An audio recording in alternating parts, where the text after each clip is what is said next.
Dans les jardins où les plantes murmurent, les papillons voltigent, éclats de nature. Feuilles et fleurs, leur terrain de jeu, un monde où tout semble merveilleux. Les ailes poudrées d'un bleu céleste, ils dansent sur l'air léger et leste.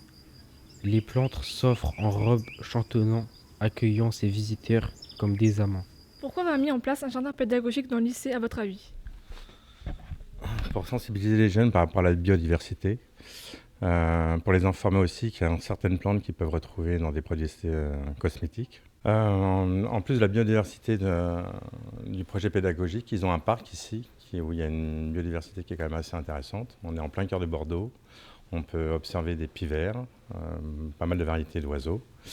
Et entre autres, ils ont un bassin où il y a une variété qui est protégée, c'est des tritons palmés. Voilà, donc il y a quand même une biodiversité dans ce parc-là qui est quand même assez particulière et assez unique, quoi. Pouvez-vous nous présenter quelques plantes à parfum présentes dans le jardin pédagogique? Oui, donc dans le jardin pédagogique, on va pouvoir retrouver plusieurs plantes. On va avoir du géranium, du chèvrefeuille et de la lavande, par exemple. Quelles sont les actions mises en place en rapport avec le jardin pédagogique? Alors, au lycée, donc au CDI, on a mis en place déjà dans un premier temps une aromathèque afin que les élèves puissent découvrir les senteurs des huiles essentielles. Et on fait en début d'année une élection des éco-délégués. Et suite à cette élection, on prépare une formation pour les sensibiliser au niveau des bienfaits, des risques aussi des huiles essentielles. Quelles sont les raisons pour lesquelles tu t'es présenté en tant qu'éco-délégué?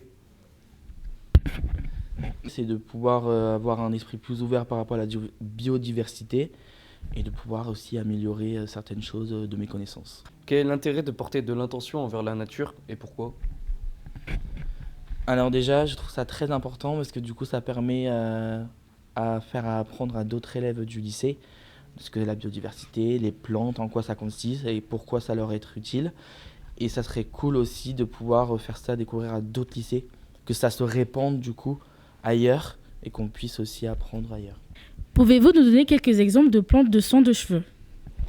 Alors, en coiffure, on a dans le jardin pédagogique de l'aloe vera. Cette aloe vera, elle a l'avantage d'être très hydratante pour les cheveux et le cuir chevelu, puisqu'elle va aussi démêler, elle va également apporter de la brillance et elle va purifier le cheveu ou le cuir chevelu. De quelle manière s'entretient le jardin pédagogique? Question intéressante. On a un jardin pédagogique qui est autonome, autosuffisant en eau.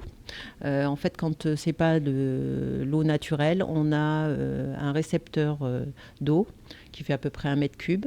Et puis, on a aussi fabriqué artisanalement des zoyas, qui sont un petit réservoir qu'on a disposé dans la terre et en fait qui procède par capillarité.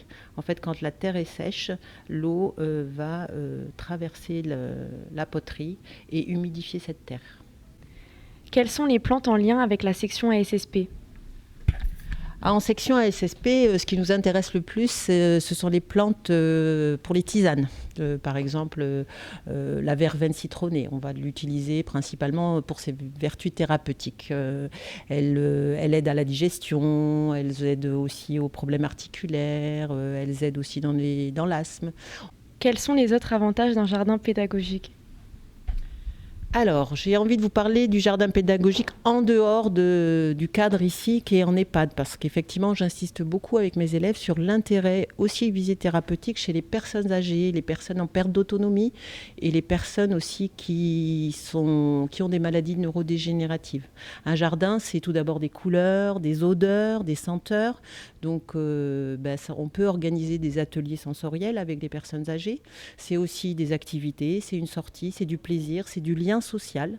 On peut échanger entre résidents, on peut échanger avec les professionnels. Et puis c'est aussi se souvenir, c'est un temps de mémoire. La lavande salve, parfum enivrant, les papillons en son cœur plongé, les herbes hautes et frémissaient de plaisir sur le balai aérien qui ne cesse de séduire. C'est un tableau vivant, doux et poétique, où chaque battement d'aile semble magique, plantes et papillons en harmonie parfaite. Dans le spectacle de la vie, la beauté s'apprête.